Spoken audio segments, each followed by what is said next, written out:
I have decided to fight Islam. Please pay attention to my statement. To fight Islam, not the political Islam, not the militant Islam, not the radical Islam, not the Wahhabi Islam, but Islam itself. I truly believe that the West has invented these terms for the sake of being politically correct. The important thing that the West needs to know about Islam today is that it has a political character, and that it is not simply a religion, but it is a religion or a belief system that mandates warfare against unbelievers for the purpose of establishing a societal model that is absolutely incompatible with Western society.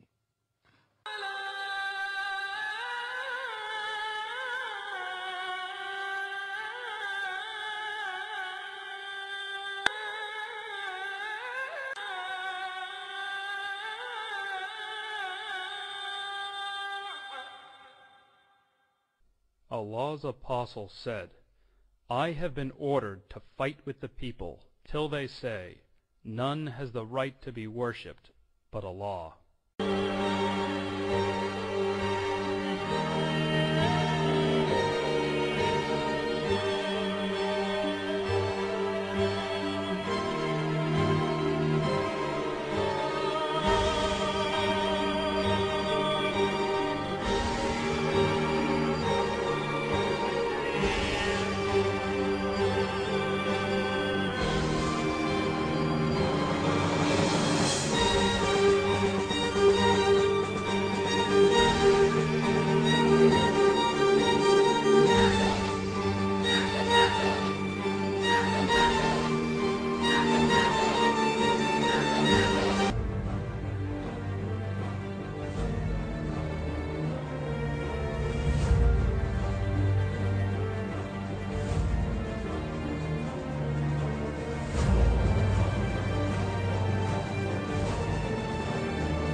In Islamic thinking,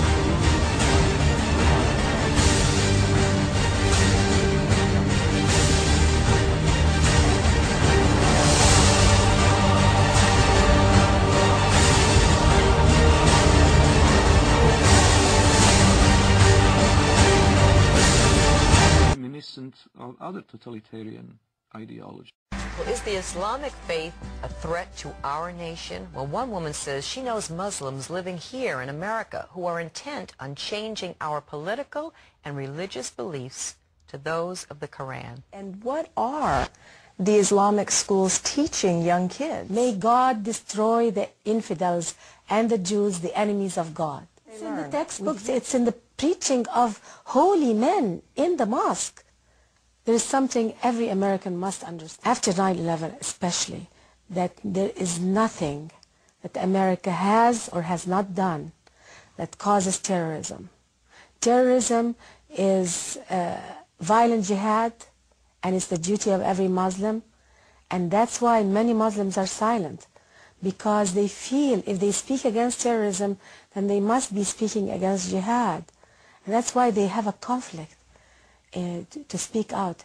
And that's why Americans should never doubt their own value system or their own country, and they have a closed system.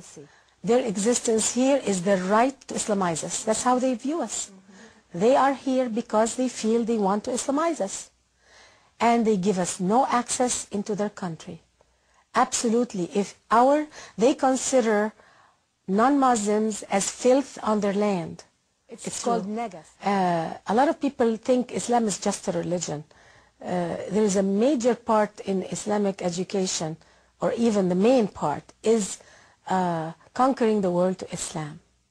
It is the utmost honor for every Muslim to believe in jihad, and it's done through jihad, through the sword actually. And if you look at the Saudi flag, it has a sword on it, and it's the symbol of opening countries to the sword. Opening country. Our enemy repeatedly say what they want to do to us. We are burying our head in the sand. And here today we're looking at Iran, the possibility by December having 8,000 centrifuges, which will allow them the capability of producing 200 to 300 nuclear bombs per year. That is a threat, and within 2 years, having the technology to reach the eastern shores of the United States, New York and Washington, D.C., that's a major problem. We must start listening to what our enemy is saying, and we must taking the action steps necessary to deal with the enemies that have set up shop on American soil, the top three being Al-Qaeda, Islamic Jihad, and Hamas. Hamas has the largest infrastructure on American soil.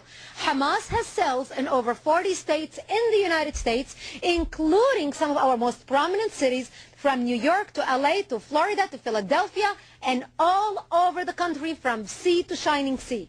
When we have people who are illegal immigrants plotting our destruction, the JFK plot was the perfect example, and this only happened a week ago. The JFK plot was a plot done by one American citizen, and the rest of them were illegally here in the country for 20 years.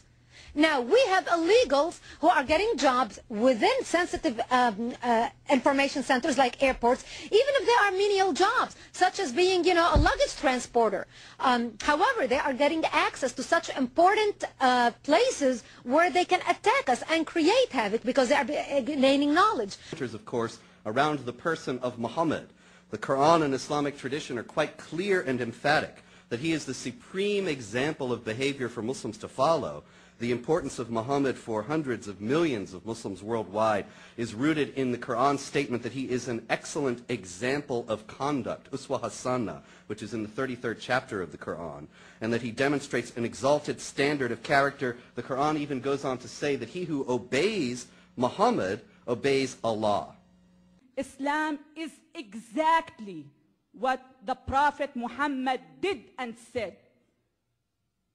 In order to understand Islam, you have to read the biography of Muhammad. It is very traumatizing. It is very shocking. He married his second wife when she was 6 years old. He was over 50. He married his second wife. She was his daughter-in-law. His third wife was Sophia. She was a Jewish woman. It was well documented, well written in our school book that he attacked her tribe. He killed her father, her brother, and her husband. At the same day he slept with her. That's what I call Islam. You need to know, you need to understand that Islam is the problem. I am sick and tired of people here in the West asking me to soften my message. I am sick and tired of people asking me, are you trying to change 1.3 billion people? Yes, I am trying. Yes, I am.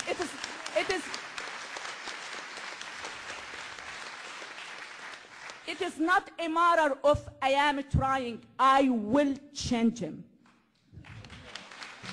I want you to know that the very first value I learned when I came to this great country, that you can do the impossible if you truly believe in yourself. I not only believe in myself, I believe in many million Muslim women like Nooni Darwish and Ayaan Ali. And we are working hand in hand to change 1.3 billion Muslims.